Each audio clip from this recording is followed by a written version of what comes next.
All right, we are going to look at understanding political cartoons because they're a very, very important part of our class, but also understanding things in history too, because they tell us a lot about what's going on and they tell us a lot about the time period and how people felt about things.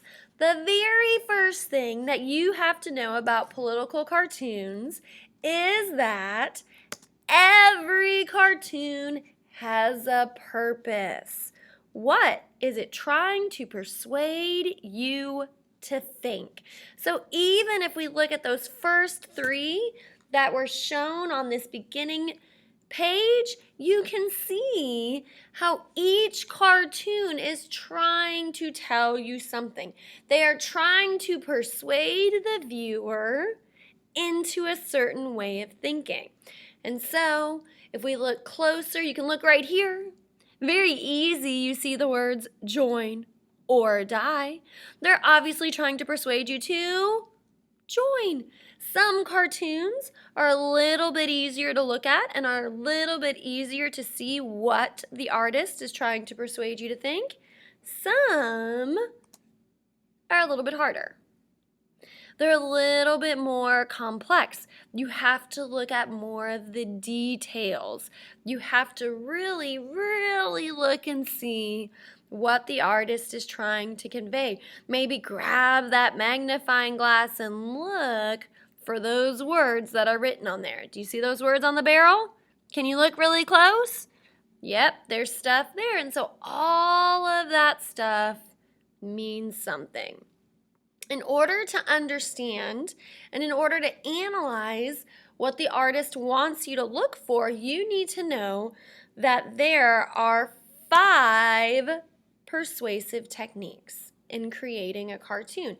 5 overall techniques that an artist is going to use. Sometimes they use 1 or 2, sometimes they use all 5 in order to try to persuade you, the audience, into thinking like they think. And so we're going to do this with an easy one that should be relatively easy to interpret and analyze, and that is going to be this one right here.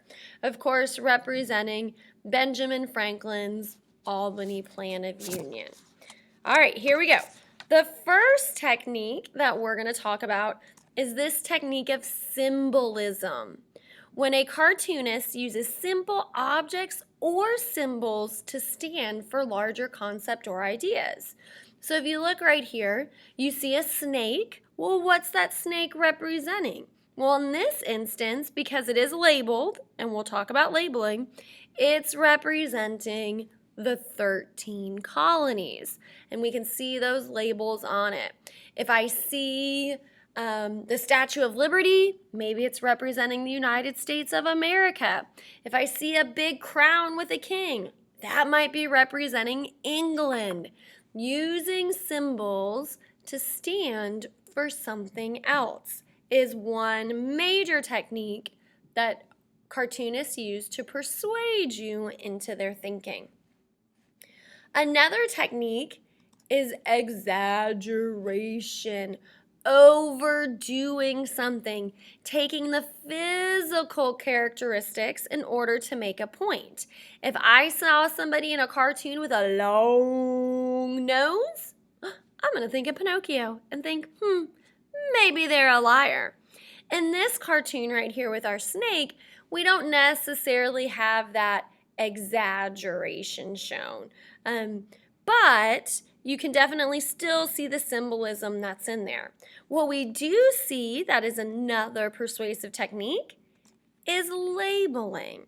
Cartoonists will often label objects. So you can see on here they labeled for the 13 colonies. You can see each of the different pieces is labeled: New England, New York, New Jersey, Pennsylvania, that's a P right there, Maryland, Virginia, North Carolina, and South Carolina. So they've labeled those different colonies. Another persuasive technique is an analogy. It's comparing two unlike things and and making you think, oh, okay, that's what they're talking about. Being able to compare them, a complex issue or situation, with a more familiar one. And so the cartoonist is trying to help the reader see it in a different light. So when we look here, we see the 13 colonies as one long snake. Well, a long snake is all together. The long snake needs its whole body to work. It needs its whole body to move. It needs its whole body to survive, right? So that's that analogy. And if you cut that snake up, well, what happens to it? It's going to die. And so you can see the analogy that is going on in this cartoon. Another one is irony. Irony is the difference between the way things are and the way things should be or are expected to be. Many times it is definitely used to express the opinion on an issue. And so in here, it's ironic that the colonies would have to be convinced to join together, right? They're the 13 British colonies. They should automatically want to work together. And so you definitely see the irony within this cartoon. It's also the idea, a lot of students like to think of it as, a whole bunch of water but not a drop to drink. If I was stuck out at sea and all the ocean water was around me, the salt water, that's ironic because I can't drink any of it. I'd be dying of thirst if I didn't have any fresh water. So what is the purpose of the cartoon? Because that's what it all comes down to. And in this cartoon, it's very easy for us to tell, oh, they want to get the colonies to work together to win. Now here's the deal though. To win what? You do always have to look for that historical information. What is the time period that this was published? Because what is it that they are trying to win? Many students get this question wrong because they don't know the time period. Many students think that it's the American Revolution. But if you look at when this cartoon was published, it is May 9th, 1754. And if I look into my history and I look that date up and I see what was happening during that time period, I would know it is the French and Indian War.